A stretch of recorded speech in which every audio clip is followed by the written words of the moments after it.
Hello, happy Monday. Welcome. Thank you for joining us on this edition of News 2. I'm Sandra Gumansing. Topping our newscast, Governor Kenneth Mapp is showing that he's serious on what some perceived as unfunded promises during his State of the Territory. One of them is the building of a luxury hotel on St. Croix. Late last week, the governor sent lawmakers correspondence on how he plans to start that project. News 2's April Knight has that story.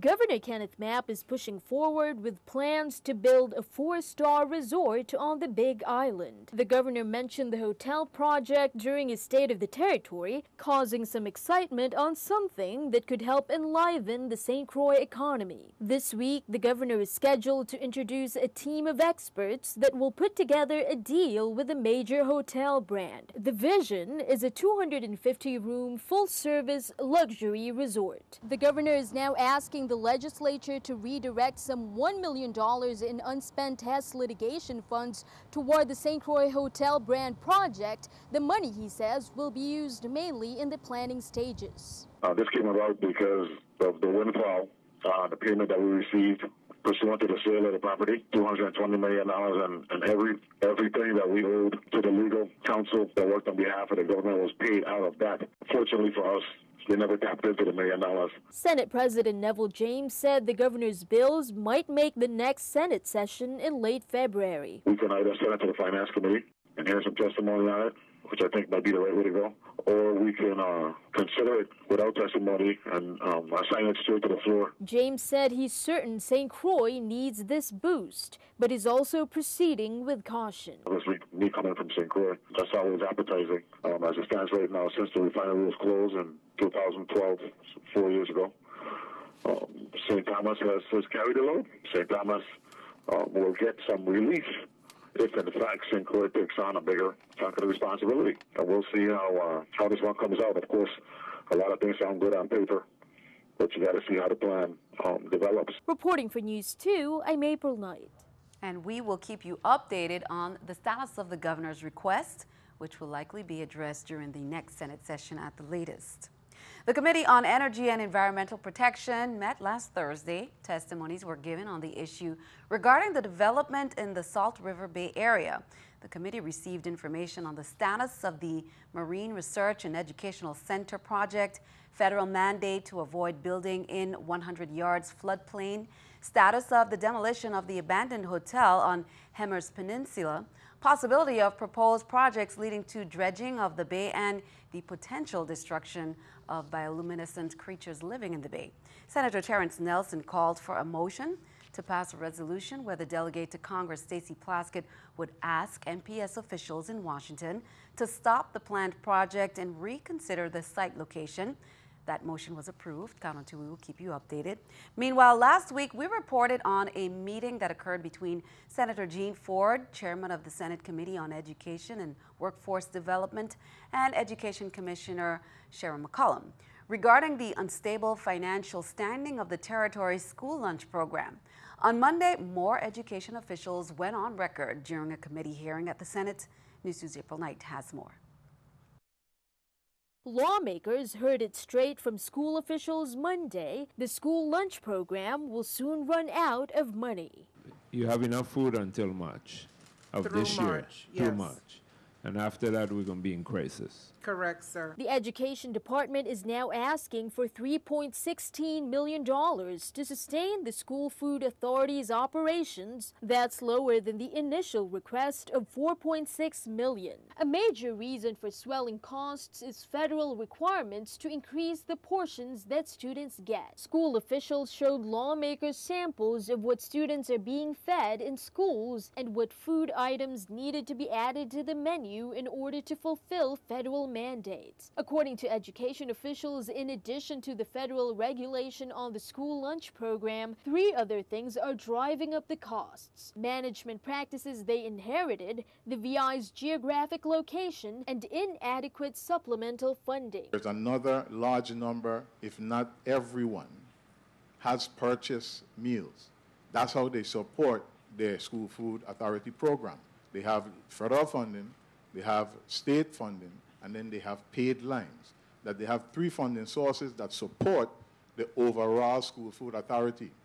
We are not operating at that level here in the Virgin Islands. Now they say they're looking at some corrective action, including training for school staff, menu planning, and making meals more culturally attractive to students. When we have the discussion about culture and about foods, we also have to have it in the context that recognizes hypertension, heart disease, kidney failure, diabetes, that are rampant in our population. That cultural palette, in many instances, is killing us. Reporting for News 2, I'm April Knight. And that Senate hearing continued until late afternoon. No action was taken by the Senate Committee on Education and Workforce Development. In light of new information shared globally on the Zika virus entering the body through blood transfusions, the largest supply of blood in the territory, the American Red Cross ensured that blood banks here locally should not be contaminated. Here's more.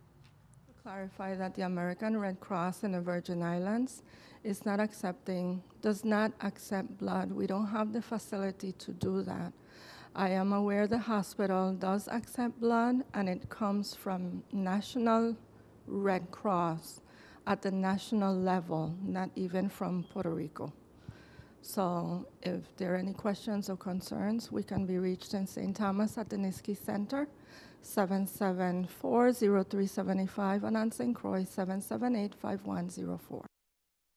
The Department of Health has been urging the community to take note of open and any abandoned or discarded tires and stagnant bodies of water.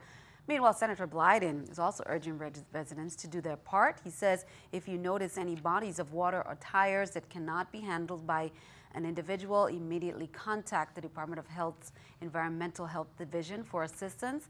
Senator Blyden wants to remind the community that there is no vaccine currently available for the Zika virus and that the utmost precautionary measures should be taken to avoid any more cases of the virus here in the territory.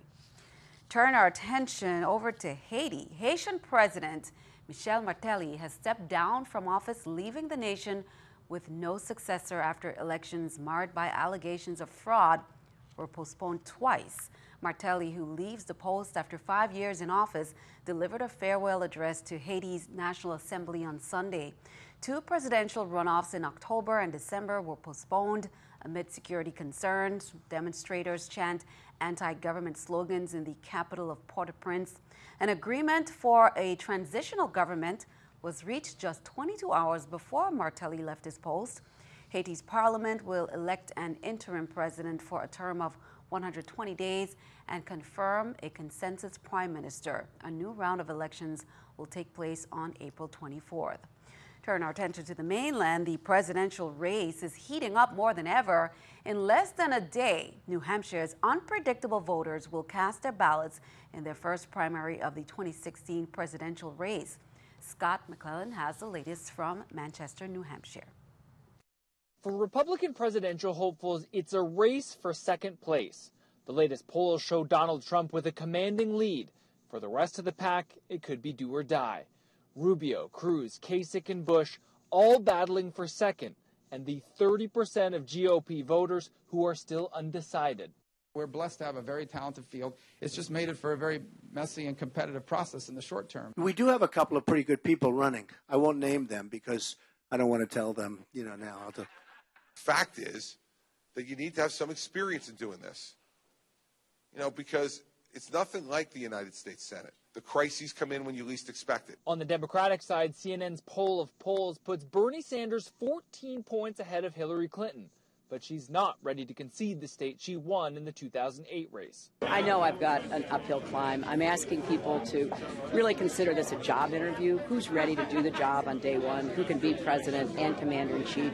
Her husband, former President Bill Clinton, went on the offensive, attacking Bernie Sanders' record, his health care plan, and accusing some of his supporters of being sexist. People who have gone online to defend Hillary and explain why they supported her, have been subject to vicious trolling. Anybody who is supporting me is doing sexist things.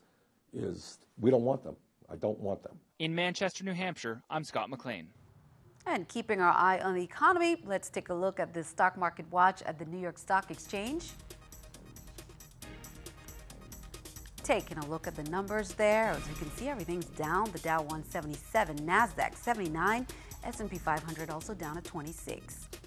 Coming up on News 2, our Black History Month recognition is back. Here is our quiz for tonight. Who was the first African American elected to the Texas Senate after Reconstruction, and the first Southern Black woman elected to the U.S. House of Representatives? That's coming up.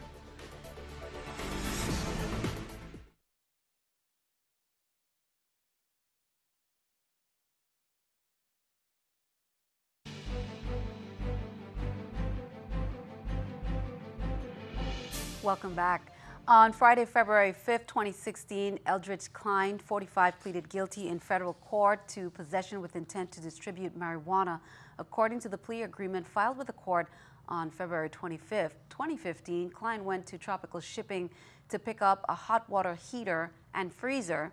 During a routine inspection, the U.S. Customs and Border Protection K-9 alerted to the presence of narcotics.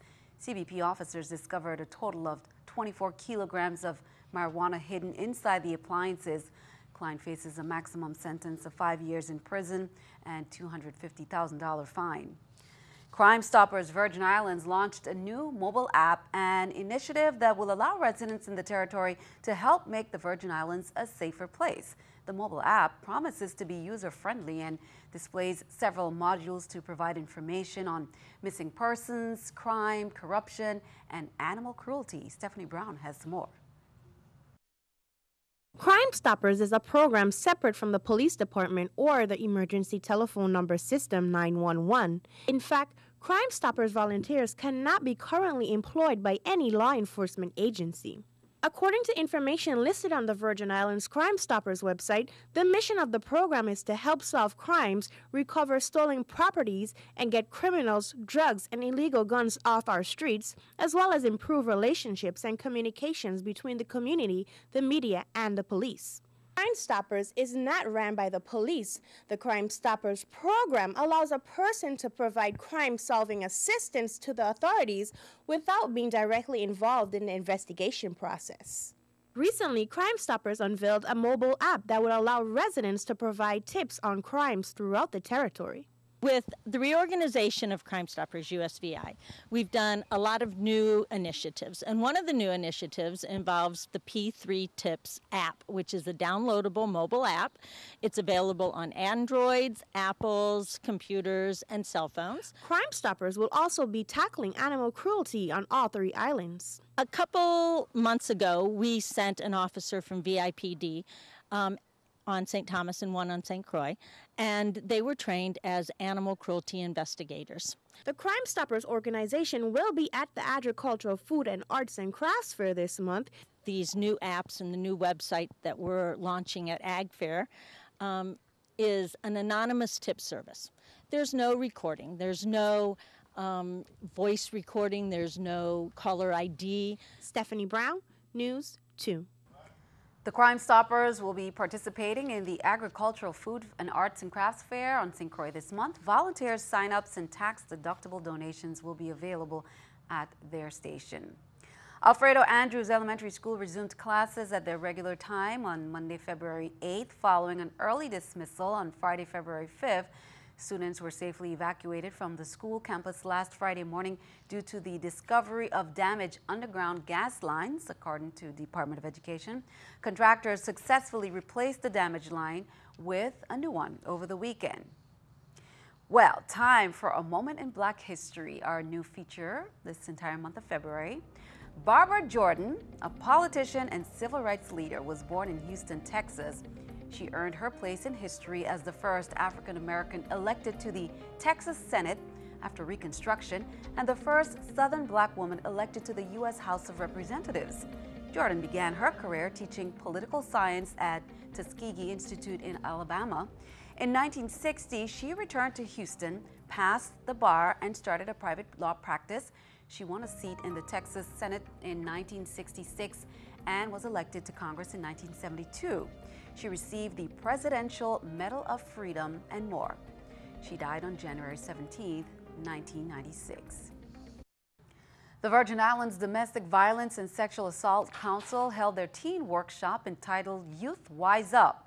The workshop focused on teens managing healthy relationships as well as maintaining strong standards on social media. The workshop also provided parents with information about the consequences of learning about relationships via internet, TV, and music videos.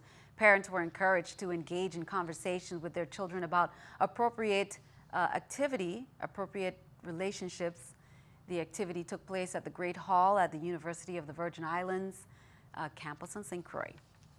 National School Counseling Week 2016 with the theme School Counseling, the Recipe for Success was celebrated last week from February 1st to the 5th to focus public attention on the unique contribution of school counselors within U.S. school systems. National School Counseling Week highlights the tremendous impact school counselors can have in helping students achieve school success and plan for a career.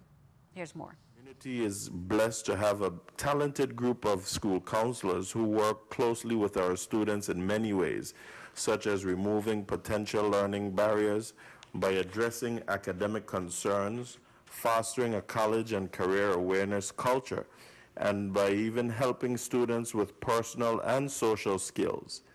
They've spearheaded comprehensive school counseling programs that provide resources focused on peer pressure, bullying, grief counseling, career development, and much more. The Committee on Culture, Historic Preservation, Youth and Recreation, chaired by Senator Myron D. Jackson, held a meeting on Friday to discuss the visitor and resident experience at Coki Beach, as well as reports from representatives on the USVI Youth Policy Summit. Now, students representing several high schools territory-wide raised issues and solutions relative to education, crime, health, finance, and the preservation of the natural resources of